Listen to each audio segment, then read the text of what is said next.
नमस्कार। हाँ। आज हम एक बहुत ही दिलचस्प कहानी पर बात करने वाले हैं।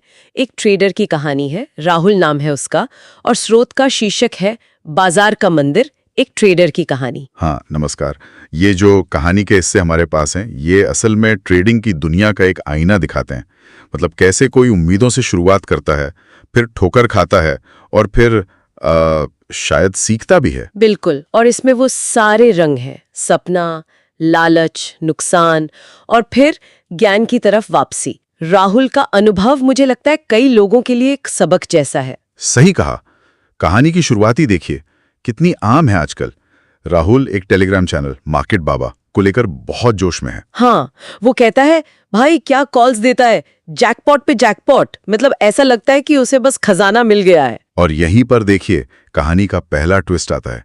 एक दोस्त है नैना, वो उसे वार्न करती है। हाँ, वो कहती है ऐसे सिग्नल्स के पीछे सिर्फ स्क्रीनशॉट्स होते हैं, नॉलेज नहीं, डोंट ट्रस्ट ब्लाइंडली। कितनी सच्ची बात है, पर अक्सर हम सुनना नहीं चाहते ना, खासकर जब जल्दी अमीर बनने का सपना आंखों में हो। राहुल का भी वही हाल था। उसे लग रहा था बस कुछ महीनों में BMW मेरी होगी।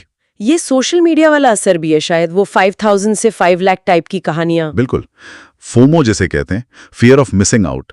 लगता है सब कमा रहे हैं, हम ही पीछे रह गए। तो राहुल ने भी नैना की बात को शायद हवा में उड़ा दिया। और फिर कहानी का दूसरा हिस्सा शुरू होता है जो थोड़ा दर्दनाक है। हाँ, ये नुकसान वाला दौर। राहुल इतना भरोसे में आ गया कि उसने अपनी नौकरी छोड़ दी। ओह, पूरी तरह ट्रेडिंग पर निर्भर। हाँ, और वो भी बिना किसी तैयारी के, ना कोई स्ट्रैटेजी, ना स्टॉप लॉस, बस वो मार्केट बाबा के भरोसे। और फिर नतीजा वही हुआ जिसका डर था। एक दिन बाजार गैप डाउन खिला, मतलब भारी गिरावट के साथ। और राहुल का रिएक्शन, गैप डाउन हो गया यार, सब चला गया, पूरी कैपिटल गॉन।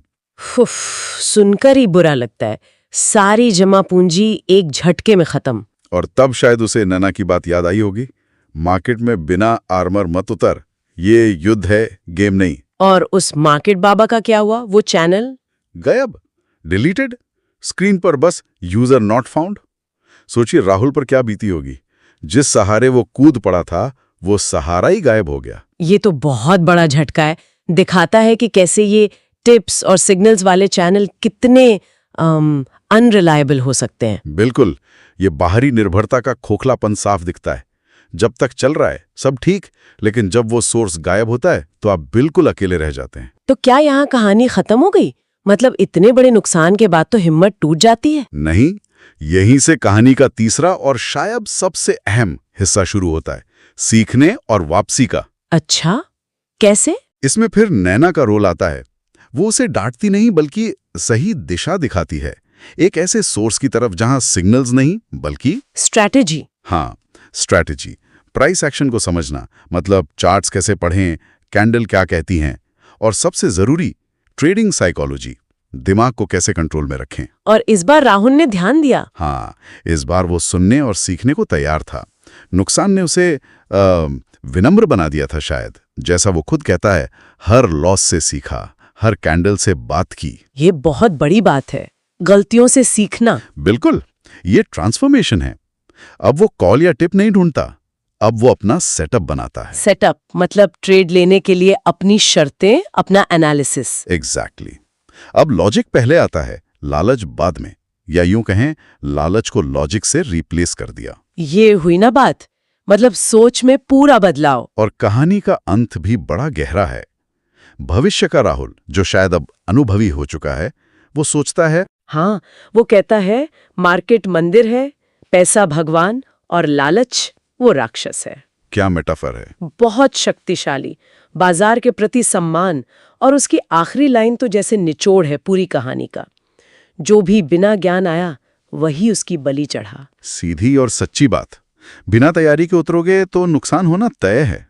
तो देखिए, पूरी कहानी का सार यही है कि बाहरी टिप्स या सिग्नल्स पर निर्भरता और खुद का ज्ञान, अनुशासन, स्ट्रैटेजी बनाना, इन दोनों में जमीन आसमान का फर्क है। एक रास्ता तबाही की तरफ ले जा सकता है, दूसरा शायद स्थिरता और सफलता की ओर। और वो मंदिर वाली बात ये याद दिलाती है कि बाजार को हल्के में नहीं लेना चाहिए।